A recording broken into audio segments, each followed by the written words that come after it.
Hey there, Powerhouse. Are you an ambitious woman in corporate America who's done playing small and ready to make massive moves in your career? Let me introduce you to Her Collective, your ultimate online community for breaking barriers, climbing the ladder, and absolutely crushing your 2025 goals.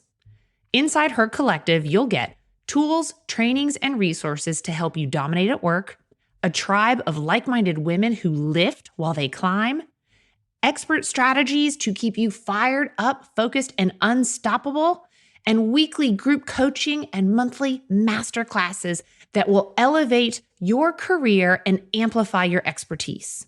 This is for the woman who is ready to invest in their growth. This is for the woman who wants to lead, collaborate, and build unshakable momentum. And this is for the woman who refuses to settle for anything less than extraordinary. If this sounds like you, Her Collective is calling your name. Let's make 2025 your most impactful year yet. Head to joinhercollective.com to join the movement and start leveling up today.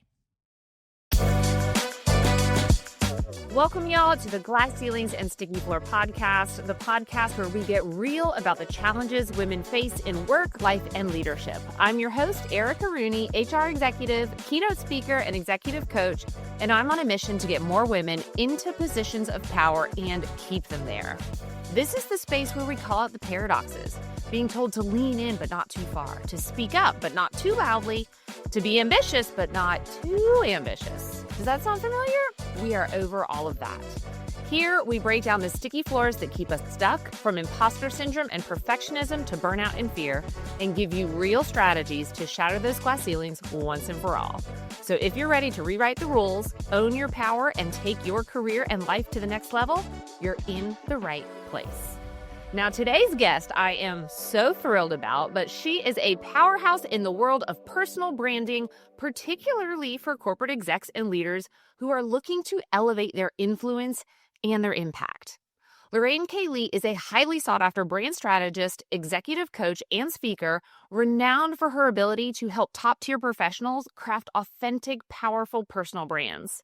Y'all, she has a background that covers strategic communications, content creation, and executive coaching. She does it all, but she has this unique understanding of how to translate professional achievements into these compelling narratives that resonate in the corporate world. She's worked with leaders across all sorts of industries, from tech giants to financial institutions, and she helps them define their unique value proposition and amplify their voice. Her insights have been featured in leading publications and at industry conferences, which really just has nailed down her reputation as that go-to expert. And y'all, she is the author of this beautiful brand new book called Unforgettable Presence, and I absolutely love it. You'll see all the pages dog-eared and tallied up. It's amazing work. But Lorraine, welcome to the Glass Ceiling and Sticky Floor podcast. How are you today? I'm doing so well. Thank you, Erica, for having me. And all those dog ears, that's an author's dream to see. So thank you for showing that. Girl, dog ears, highlights, and then of course too, I have like little dog ears, but then I have big dog ears. Like you really got to hit that one back. But yeah. I want to dive in because your journey is fascinating to me. And how did your extensive experience in corporate communications and content creation lead you to really focus in on personal brandings for execs? It was not a path that I anticipated that I would be on. So as you mentioned, I have a corporate background. So I spent over a decade of my career leading editorial teams at companies like LinkedIn, like Prezi, the presentation platform. And always knew, I studied journalism, so was always very passionate about creating content, creating educational content, working at LinkedIn, thinking about our professional presence, right, and our brand there. And at the end of 2022, I ended up getting laid off from Prezi. And so was really at a crossroads at that point. Do I apply for another job? Do I go off on my own? And decided to start my own company at the start of 2023. And so I'm going into year 3 now, which is very exciting. And, it's been trial, error, experimentation. But I think at LinkedIn, I sort of knew that a brand was important, but I wasn't as intentional about it. My brand was very much tied to the company. So I left LinkedIn and then I'm like, oh my gosh, identity crisis. Like, who am I? Like, what should I be talking about? And then at Prezi, that's when I became more intentional about it. And then even more so, starting your own company, you really like, you are the brand, like people will know about your company through you. And so you have to be intentional about it. And I realized just how important a career brand is in reaching your goals faster, right? In getting that promotion and being known at work, outside of work, like whatever your goals are, it's just such a critical piece. I mean, it's essentially your reputation. So we all have one. We all have a brand, whether you like that that word or not. And so we need to be intentional about it and not let other people define it for us. And I'm just fascinated by how LinkedIn has grown and morphed over the years from just being like originally like, here's where I am, here's who I work for, to a place where you showcase your entire personal brand. And it's become this whole new thing where it's not just about who you are professionally, but it's also who you are as a person. But the fact that you were laid off, then you started your own company. I know my girl here has some sticky floors. And in my world, those are the limiting beliefs and toxic behaviors that keep you stuck. But what I'm also really fascinated about is you're obviously uber successful. So, like, what were those sticky floors and how the heck have you worked through them to get to this point? Oh gosh, so many. I think when you get laid off, like that's another identity crisis, right? You're just like, oh my gosh, what's next? As someone who's ambitious, like you want to succeed, you want to do well. And so I think becoming an entrepreneur, there are a lot of limiting beliefs that can creep in that can stop you from doing the thing. I do feel like, I was quote unquote fortunate in a way in that my layoff happened later on in my career where I had some more confidence built and I did have a network and again, like intentionality around my brand to be able to start my own thing. But I always say to be an entrepreneur, you have to have a little bit of naive optimism, perhaps is the phrase, like, oh, of course this is going to work, right? But no, there are times too where you're just like, it is like so much mindset, like 80% mindset, I feel like, right? Where you're like, okay, I see, there's a comparison trap. You see other people who seem to be moving faster and doing bigger things. There's times where you might not feel as confident, like, oh, like, is this the right path? Is this working? Is this the right thing? Imposter syndrome, right? Because every single thing you're doing is new. So so that comes up a lot as well. Writing this book, oh my gosh, I've not experienced as much imposter syndrome before as I did writing this book. So all those things have come up many times throughout this journey. And I think, you have to push through them to keep moving forward. I absolutely resonate with all that, but I would love to dive in on this imposter syndrome and writing the book because you've got the skills, you've got the qualifications, you've got the resume. Mhm. Why the heck did you have any kind of imposter syndrome? Like, how did that show up for you? It was a lot of me wondering, okay, I'm writing this book and like, oh yeah, this is helpful. I wish I had known this. And then I would get in my head and think, oh, is this information new to people? Is it like so obvious? And it feels like that because I'm in it. And of course, to me, it's obvious now because I'm writing it and it's like, oh yeah, isn't like, does everyone know that?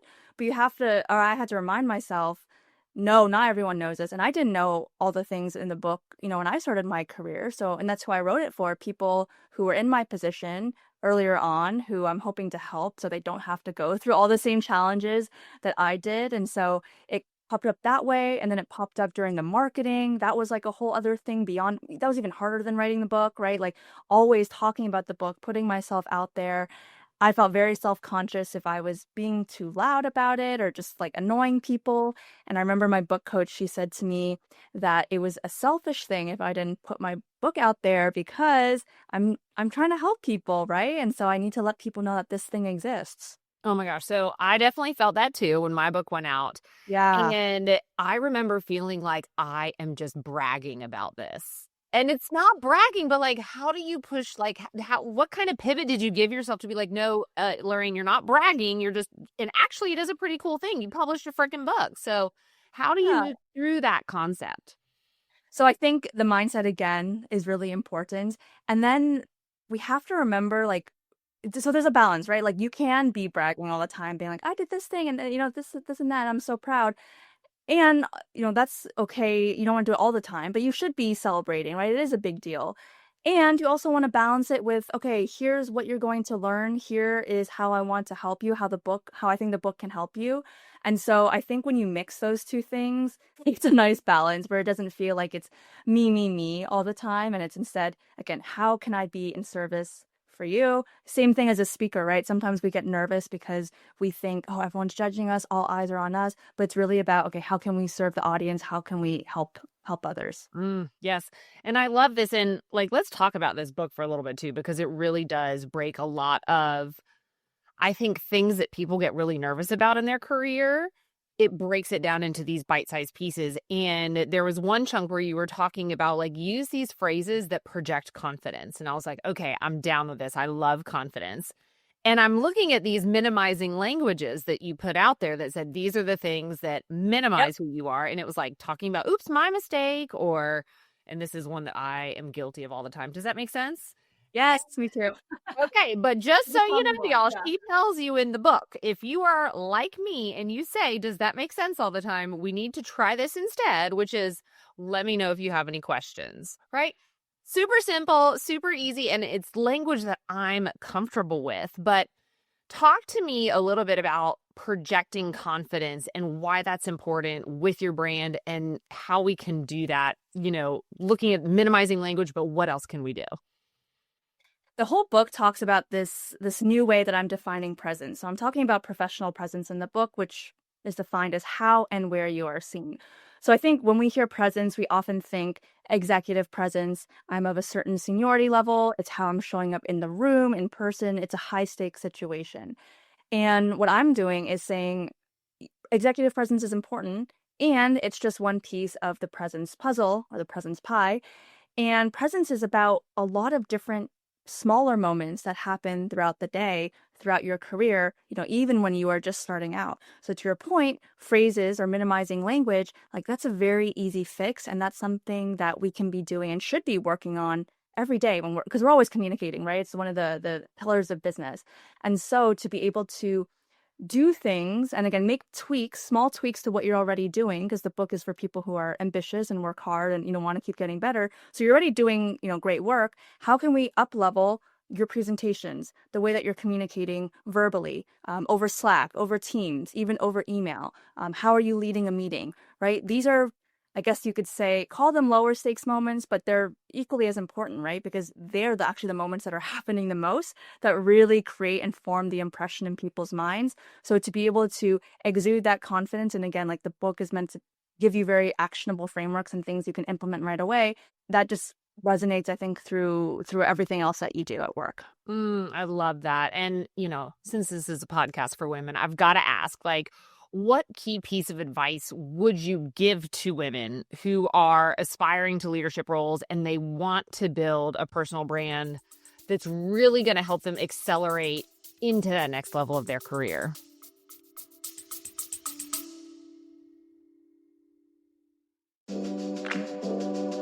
Hey there, listeners. If you have ever felt like you're stuck in a place, held back by self-doubt, perfectionism, or that pesky inner critic, you're not alone. We all face those sticky floors that keep us from reaching the heights we dream of. But guess what? It's time to shatter those limiting beliefs and toxic behaviors to uncover infinite possibilities. My book, Glass Ceilings and Sticky Floors, is your ultimate guide to smashing through barriers, overcoming limiting beliefs, and stepping into your full potential. This book has been endorsed by none other than the great Mel Robbins, best-selling author and motivational powerhouse. It's also been featured in Success Magazine, so you know it's packed with insights that work. Inside, you'll find real-life sticky floor stories, practical strategies to help you navigate your own sticky floor moments, and a whole lot of inspiration to keep you climbing. This isn't just a book, it's your roadmap to success, confidence, and freedom. Grab your copy of Glass Ceilings and Sticky Floors today at www.ericaandersonrooney.com. Whether you're in the boardroom, the classroom, or just starting out, this book is for you. Because no one, and I mean no one, deserves to stay stuck.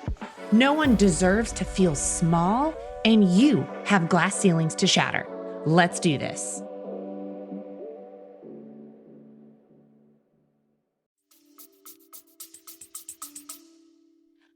I think it's really important as you think about your brand to ask the people around you how they're perceiving you. And I think especially for women, there are some, unfair expectations, unfair interpretations of things. So it's good to get a pulse on how others, and especially the decision makers, are seeing you. So when I was at LinkedIn, I start off in the book talking about this story about struggling to get promoted, struggling to get seen, even though I felt like I was doing all the right things. And now, if I had been intentional and if I had asked around and been like, hey, how do you perceive me? What are my strengths? What might I need to work on? I would have probably been able to get promoted, right? Because I actually had like more information instead of just pushing, pushing, pushing. And so I think similarly, and especially for women, it is helpful to get those people around you to share so you are aligned and understand how others perceive you. And then if it needs to change, perhaps they see you in a certain way that you don't want to be seen, then you can know, okay, here are the actions that I'm going to take to get there.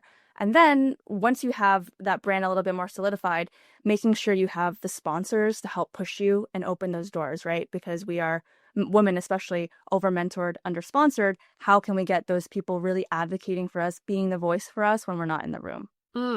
And I love it that this is such a powerful question. And I don't know if you're listening, but like, I would never have asked that. It would have ignited so much fear in me at an early age, I think. Yeah. But, I think the more you lean into that, the easier and the faster it will be for you to really kind of launch yourself into the next level. But yeah, we talk all the time about what are we doing well and, what can I do to improve? And I think that's our comfort zone. But I love this idea of how am I perceived? Is it too pushy, right? And we might get that. And if you get that information, it's okay. It's what you do with it next. So... But I also want to talk about, all right, this is one of your steps in your book. You talk about a UPI and that everyone needs a UPI. And I had to read that twice, right? But that's a unique and powerful introduction. And I was like, hell yes, let's talk about a good elevator pitch. But you really break down a UPI a little bit differently. And it's not this elevator pitch. So tell me, what is it and how can we leverage that to make the most impact? I started thinking about this concept of a UPI because, I mean, you mentioned elevator pitch, right? I think that's what most people think of when they're like, oh, short and sweet, snappy introduction.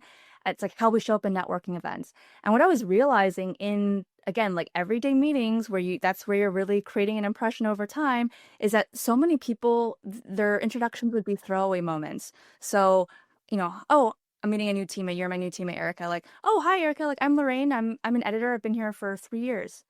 And to you, it's like, oh, what does an editor do? What do you work? Like, I'm not giving you very much. And I'm not, again, exuding that confidence, that authority that I could be. And so UPI can change and shift depending on your context. And you definitely, it's okay to include your role, to talk about your company, but you can add a lot more and just take up 15 seconds, 30 seconds, of extra time to really show your authority, your credibility. So is there a problem that you solve? Do you have a specific mission statement or success metric for your team that is important or helpful for other people to know? You can share a personal fact about yourself, right? And depending on the context, like maybe it makes sense. And then now I share something about myself, Erica, and then we're connecting because you get to know me on a personal level. So a UPI is really a call to be, again, more intentional about your introduction because it is a powerful way to leave positive, lasting impression. And it should not be a throwaway moment. Again, whether it's a new teammate, whether you're meeting an executive, like take up that 15 to 30 seconds. It will really, I think, change how people perceive you and also how you perceive yourself. Oh my gosh, 100%. And I would say too, something that I've learned that is extremely beneficial is having a really great question to ask once you get through the UPI that's unique. Because we all kind of default to this, like, tell me about what you do. Do you have kids? And it's very generic. It doesn't stand out. It's not impactful. But I was at a networking event one time. And of course, I said, oh, I'm a speaker. I'm an author. And this individual said to me, who are you outside of those things? And I was like, I don't know. And then I said, oh, I'm a mom. I'm a wife. And he goes, well, who are you when you're not a mom and a wife? And I'm like, damn, this interview's getting hard. Like, what is going on here? But this guy's thinking deep. Yeah, he forced me to go a layer deeper to say, I'm someone that really cares about traveling and seeing the world and experiencing different cultures. And it just took us to a much deeper place, a more meaningful conversation. And he did it instantaneously. And I will never forget that conversation. I guarantee you I met 50 other people that night, but he's the one that I remembered. So take that UPI and tack on a great question. Yeah, nice, nice. I like that. And to your point, like so many of us, and this is what the UPI is also trying to fight too, like so many of us operate on autopilot and we have our canned responses, our canned ways of speaking. And so anytime you can break that, the person becomes a lot more memorable. Yes. I love that. Okay. I do want to take a slight left turn to visit LinkedIn because, girl, you know what you're doing Yeah. with LinkedIn. You know what you're doing. And so I would love to say, like, outside of those normal, like, make sure you've got your profile picture, make sure your tagline is up there, all of that. Like, what are like the top 2 or 3 things that we should be doing to maximize our LinkedIn presence? So to your point, yes, the profile is the foundational piece. Make sure you have the background photo, the profile photo, just everything kind of optimized and filled out.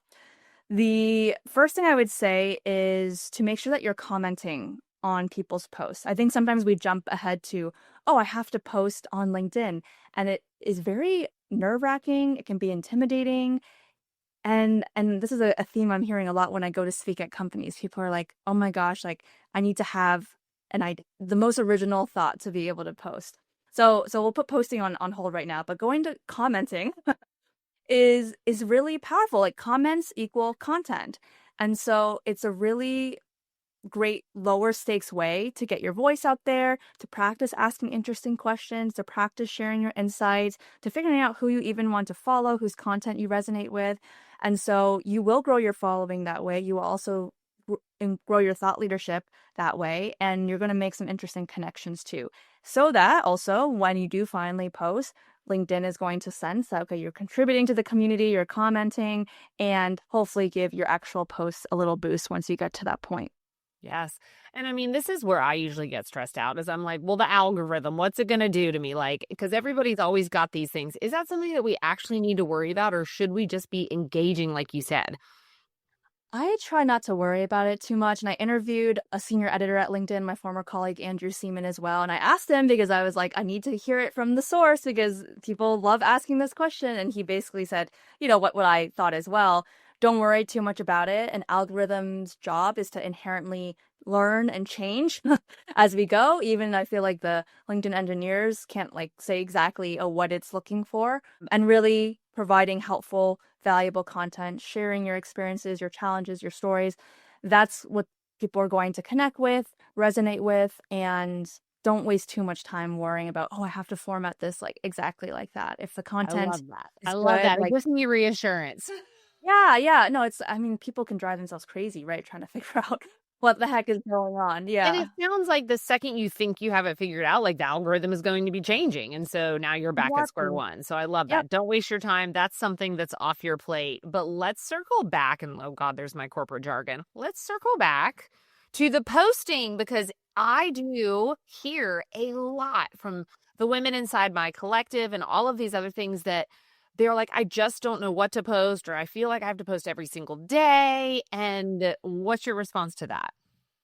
All right. So posting frequency, do not start posting every day. You're going to burn out for sure. Like that is a lot. And so what I like to say is to set the bar super low for yourself. And so, okay, my goal is to post once this month. You can definitely do that. You're going to say, oh, okay, that's, that wasn't too bad. Now let me up that to twice a month. And then you just keep building from there until you have a consistent rhythm and cadence that you can sustain, right? We don't want to burn out too early. Like I think LinkedIn recommends 4 times a week to really kind of stay top of mind, build that audience. I think that's way too aggressive to start for someone who has never posted before.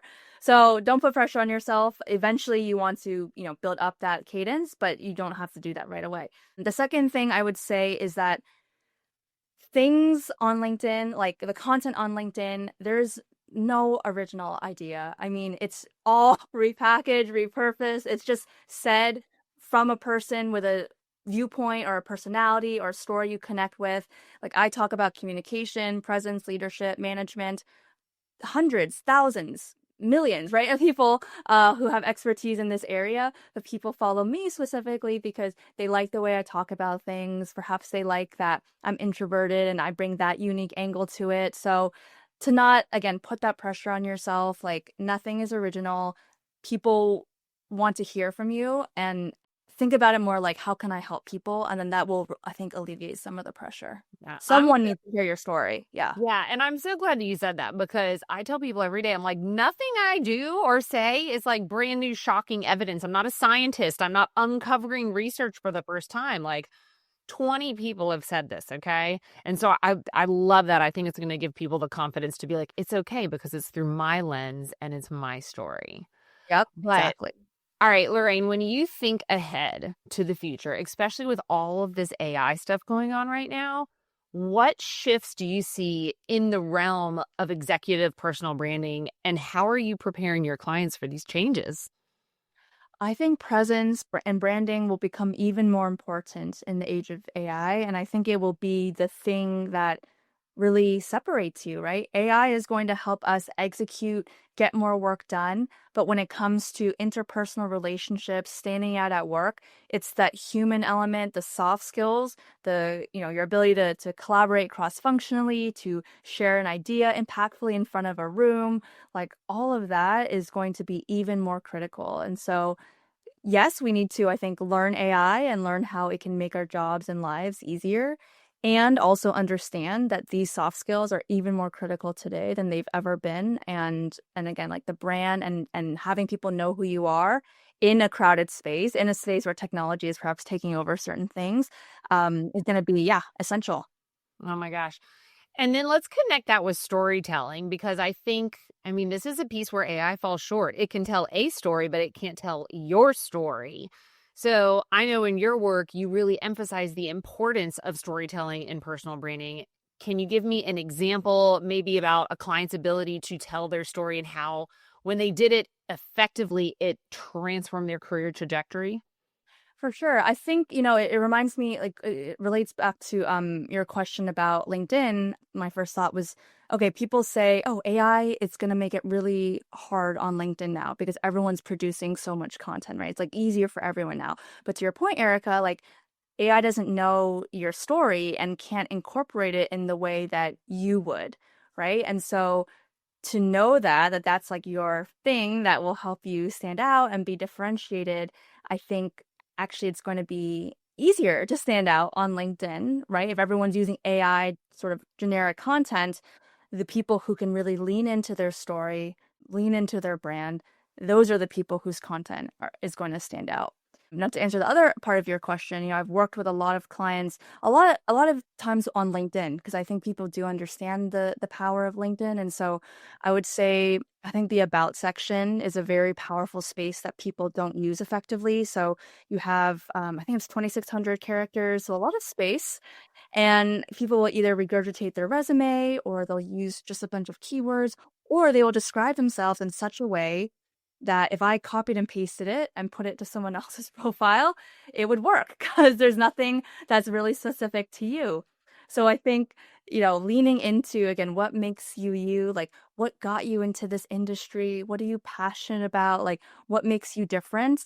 And you put that on your LinkedIn, that also will carry on through other aspects. Again, during interviews, for example, when you're trying to get that promotion, I think, yeah, those are the examples I've seen where people actually start thinking about, okay, what makes me me? And then how can I make sure that I'm communicating that in all the various important channels, again, presence, how and where you're seen. How am I making sure that I'm in the where and being focused on that and making sure that my story is appearing in all these places so that there's a consistent reputation and a consistent impression I'm leaving behind. Mm. What's your perspective on people using AI for all of their LinkedIn posts? Because I feel like there are two camps. There might be like the three camps. Okay. Camp one is I don't use it. I'm not doing it. It's trash. Camp two is I'm going to use it, but I'm going to pretend like I'm not using it. And then camp three is I'm using it. I don't care if you know. So, like, what should we be doing? I like using it for ideas, for sometimes giving me a draft, but you always have to go back and go through it with a fine tooth comb because it's not going to be exactly how you want to say things or how you would write the syntax of a sentence, right? Like me with my writing background, like AI is just not going to capture certain nuances. But there are a lot of really interesting tools out there that will take content you've already written and repurpose it, or assess or analyze your content and come up with new ideas for you. So I think all of those things are excellent. They're fair game to use. You just want to make sure that, again, like, you are letting your voice come through, because people can connect with that, and that's what they're going to know. Human taste is the important piece here. Yes, I talk a lot about AI, and I tell people, like, AI is never going to know your life, like the deep personal stories of your life, the layers of that onion. It's never going to know your perspectives or your preferences. So I'm with you on that. I use it for a lot of content ideas. And if I have something in my brain that I just can't quite piece it together the way I want to, I like throw it all into there and I'm like, make it Wow. make sense for me. But I enjoy the piece of it where people are talking about how they're using it. And it does seem to be more like we're embracing it on LinkedIn as well and being proud that we're using it on LinkedIn. So I think that's a good thing. Yeah. And I think what you said, Erica, too, like, you still, like, it can help you organize the ideas, and that's great. But again, you still need to look it over, because it needs to be the way that you would say it and have your voice and tone. And to your point, like, only you have that information of like what the truth is and what your story is. So yeah, AI can never get into your brain like that. Yes. Oh my gosh. And one of the last things I wanted to talk about with you, because this was not something that I had put any thought into until I was an executive. So don't ask me how I got there without thinking this through. But you talked about the 5 ways to make a strong impression on executives. And we don't got to go through all 5, so don't worry. But the first one was learning their communication style. And I think I entered the workforce really kind of like assuming everybody communicated the same and like me and they got it. But Sure. now, especially with all these different generations in the workforce, we know that is not the case. So why is it important for us to learn their communication style? And then also, how the heck do we do that? Executives are so busy. And so you want to make things as easy as possible for them. And so part of that is going to be, okay, let me understand their preferences. And if I'm about to go into a big meeting with you, Erica, and you're my executive, and you really like being in the weeds and I'm talking high level, we're just not going to connect in that way. You're going to feel like it's a waste of your time. I'm not going to look great. And so we want to make sure that we are, again, like, preparing and setting ourselves up for success. And so there's a few different ways you can do that. So perhaps one is, I've been in meetings with you before and I see the questions you ask and the things that matter to you. And so I can understand, okay, you actually like being more in the weeds. Or talking to an executive assistant, right? If the executive is too busy, and asking their preferences, or talking to your manager, right? Your manager should have a better idea too of how that executive likes to operate, likes to communicate. And so again, it's like, it's a form of managing up, where you're trying to make their lives as easy as possible. They are context switching. They are going back to back meetings. They need to just they need the information quickly, and they need it clearly. And so make it easier, make yourself stand out, make it easier for them by understanding those preferences, and then preparing appropriately. Oh my gosh, so many great tips. Lorraine, what's next for you? I mean, I know you just launched this book, so I want you to like revel in that and be super pumped about that. But I'm also curious, what is coming up for you? That is a good question. TBD. I think obviously, like, the book is such a big thing, so going to be promoting that, continuing to talk about it over these next few months, if not next year, as I hear. You can tell me, Erica, I hear the lifespan of a book, the publicity should last for a while. And then I want to figure out, I think right now, like, a course maybe tied to the book, but Ooh. I'm still thinking through a bunch of ideas. So that's the fun of entrepreneurship, where you get to just experiment and come up with ideas and try it and see if it works. So still thinking through some ideas, but thinking a course might be next. Ooh, I like it. I like that idea. Where can people find you? Obviously, guys, get this book, Unforgettable Presents. You can scoop it on Amazon, wherever books are sold. But how else can they get in touch with you, Lorraine? Definitely LinkedIn. So would love for you to connect with me on LinkedIn. Add a note. Let me know you heard me on this podcast. Would love to say hi. I have a newsletter, Career Bites, weekly bite-sized tips to supercharge your career in 3 minutes or less. And then I also have 19 LinkedIn learning courses out. You can learn from me for free there, in 10 minutes or less. So encourage you to check that out. You can access all of that at lorraineklee.com. Oh my gosh, her emails are amazing, guys. I always take them and then I have a special folder that I'm like, come back to this folder and like look Aw. at it. So those always go in there. So check it out. Connect with Lorraine. Get this book. And y'all, if today's conversation lit a fire under you, here's your next move. Do not keep it to yourself. Share this episode with a friend, drop a review, and let's keep the conversation going. Remember that your potential is limitless, and the only thing standing in your way are those sticky floors. But guess what? You have the power to break through them.